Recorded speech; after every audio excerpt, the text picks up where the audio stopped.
Hello friends, so this is the video editorial for today's GFG problem today, which is watercoloring 2. This is a hard problem, but yeah, if you know DP and if you have solved a lot of DP problem, this should not be that hard for you guys. So let's read through the problem first. You are given n walls arranged in a row, and each wall must be painted using one of the k available colors. The cost of painting ith wall with jth color is given by cost ij. Your task is to determine the minimum total cost required to paint all the walls in such a way that no two adjacent walls share the same color. If it is impossible to paint the walls under the condition, you must return -1. So, and the conditions here are that n and k both are 10 is to the power 3. So that is matrix size would be n into k, then that is of the order 10 is to the power 6. So yeah, okay, let's try run the first test case. So the first test case is this 157584. So basically, here the number of walls are 4, right? There are 4 levels 1, 2, 3, 4, and the number of colors k equals to 3. So that there are 3 colors. This is n, this is k. Now let's say if we pick the first color at the first floor, so that is this.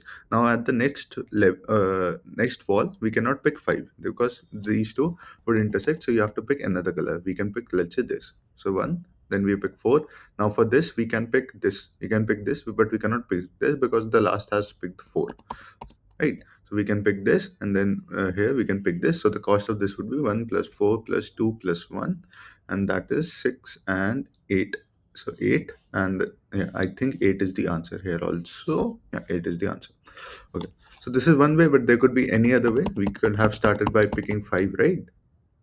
We could have started by picking 5, then we could have picked 4, all of these. So we have to find the minimum such way, minimum answer basically. Okay. How can you do this? Obviously, this looks like a DP pattern to us. But this looks like a DP pattern here because see, the choices made on I. So let's say for I, we are picking some index j. Now this answer would depend, this choice would actually depend on this because we will have to see, like if we want to pick 5, we have to see that the last guy, the I minus 1th, at I minus 1th, did not pick j, right? If it picked j, we cannot pick 5, right? If here we had picked 1, we cannot pick 5, we have to pick something else, right? Does this make sense? Yes, this makes sense. So we have some dp relation between I and I minus 1. So I always think whenever we see a pattern like this, that the choices for I depends on choices made before.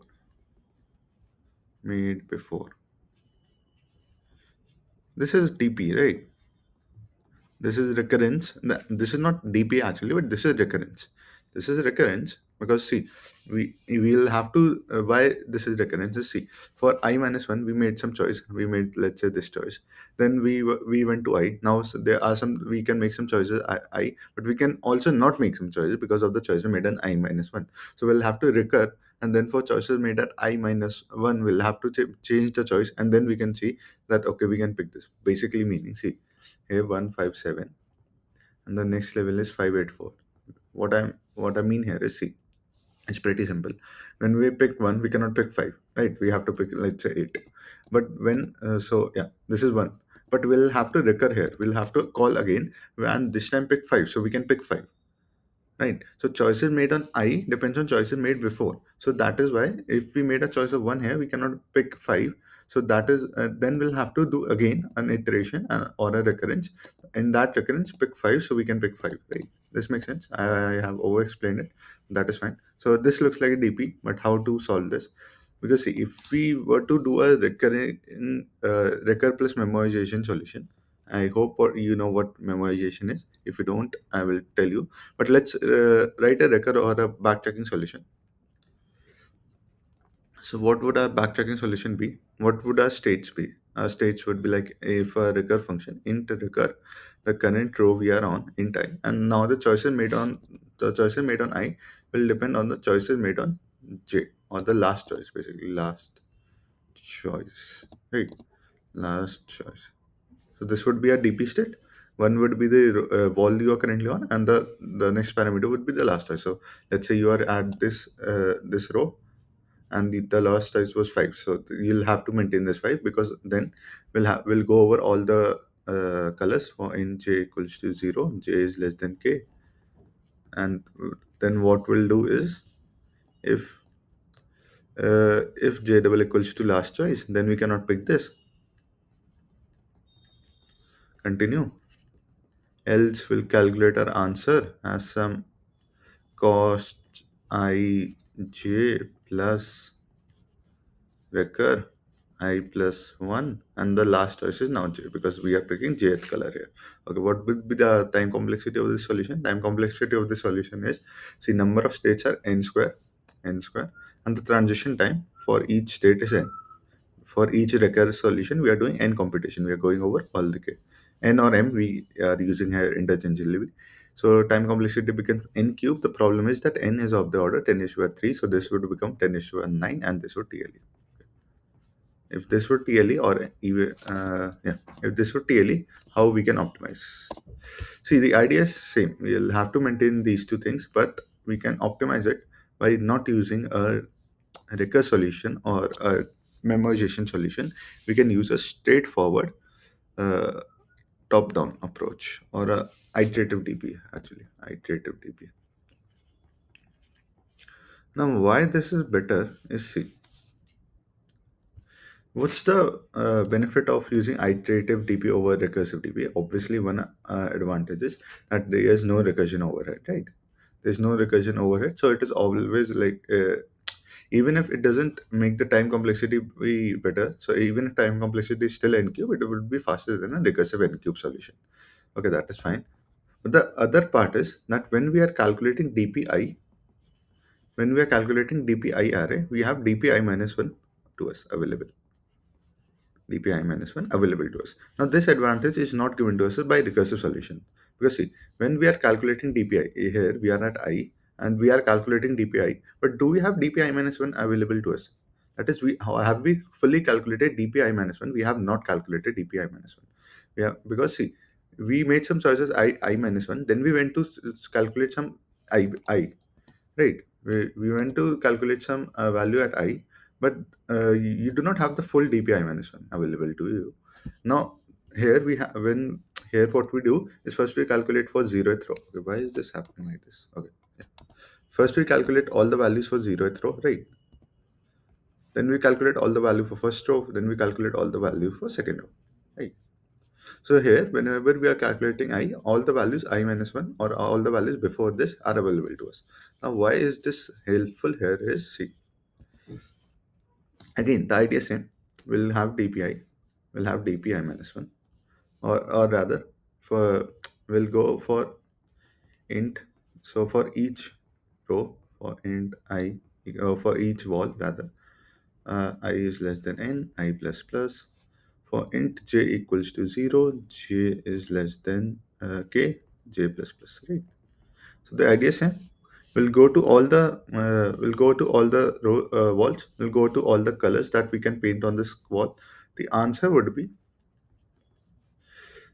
cost I j. So that is costing this guy ith wall jth color, plus what would be our answer is dp I minus 1. Now see, if we are coloring this guy 2, then what we'll have to see is what is the answer for the till here. So answer till here is dp I minus 1.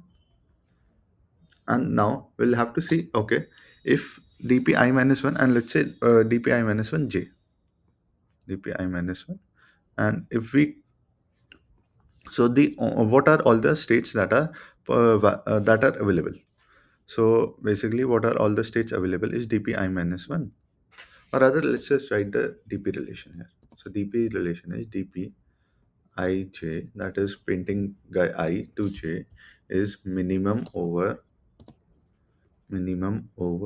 cost, okay, is this cost ij, coloring ith wall j, plus minimum over dp I minus 1 j, such rather k, such that k is not equals to j, because we cannot color the two consecutive walls same color. Okay, if this is the case, what can we say of this is, basically we can even simplify this is, uh, Yeah, how can we simplify this? One approach is, see, one approach I will say, if we do not want to even simplify this, is that for dpi minus 1 we can create a set, or even a priority queue or min pq, and then see, when we are coloring ith guy j, remove that from the min pq, remove the value of dpi minus 1 j, dpi minus 1 j from the min q or the priority queue, remove,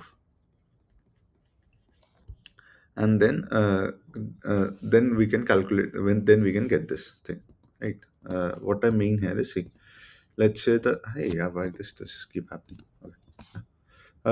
Let's say the dp was something like 2 5 10 3, right? And the colors available, or the color choices we made here is some 4, right? So we are making a 4 choice here, so it would be 4 plus. Now I make a minimum priority queue of this, or a set of this, that is 2 3 5 10. And then we can see that, okay, if I am picking 4 here, I cannot pick 2 here, so I will remove this and I will pick the second one. So 4 plus 3. And now if we have 5 here, let's say, so for this, now I only need to remove 5, but that is fine. This is not the priority queue stop, so I can add 5 plus 2. So that would be the second answer, 5 plus 2. Hopefully this makes sense, but even you can simplify this. It's basically, if see only one value is getting removed, so either the answer would be the minimum or the second minimum, right?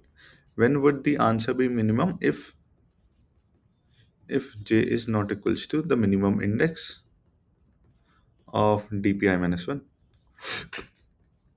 else it else if it is equal to, so if j is equal to minimum index of dpi minus 1, then the answer would be the second minimum of this, right?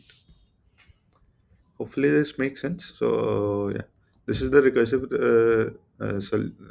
solution. And yeah, we only have to maintain the, for the dpi minus 1 or the dpi minus 1, we only need two values, the minimum first value and the second minimum value, right? If we have both of these values, we can calculate all the states at dpi. And yeah, let's go to the code now. Hopefully you were able to understand this. Okay, this keeps happening and this is very weird. I do not know how to fix it. Okay, yeah. Okay, let's go to the code now. So the idea is same as I said. So rather than creating a n square dp, I have used space optimized dp here. The idea is like, see, rather dpi j's value will only depend on dpi minus 1 j's value, not on dpi minus 2 or I minus 3's value, as we saw in this solution or this formula, right? So if that's the case, we do not need to keep all the dp values. We just need the row before's value, that is, we'll store it. That is why we'll only have two arrays. Okay, so first case is actually the base case here. The base case is that if m is 1, so if m is 1, that is you only have one color. And if row is 1, then we'll have to choose that as the color. So that is like uh, a state like this. Okay. A state like this too, right? So there's one wall will have one color, so we'll have to color this as 2. So that is the answer. If that's not the case, so you have multiple rows and only one color. So that is like 2, 3, 4.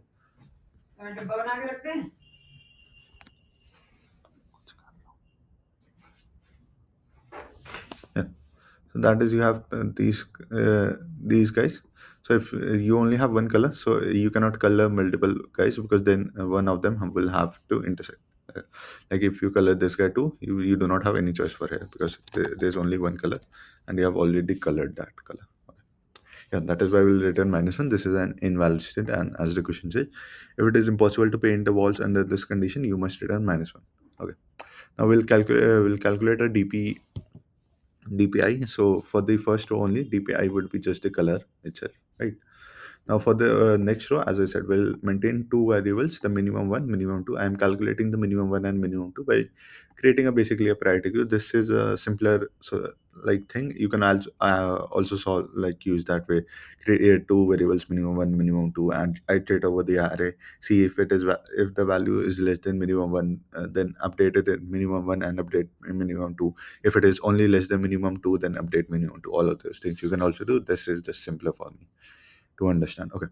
Now, how I calculate DP2 is basically, see, how I calculate DP2 is I go over all the colors. I paint my, the answer would be cost ij. And as I said, if the state is equal to minimum j, so the previous state is equals to minimum 1, then we'll add minimum 2, the second minimum, else we'll just add the minimum here. And DP2, j equals to answer. And as we do in DP equals to DP2, this is just to space optimize it. And yeah, finally, we'll just return the minimum value of DP. Okay. Yeah, this works. Thank you for watching. If you were able to understand anything, please give me a like and subscribe. All of those things. Bye bye.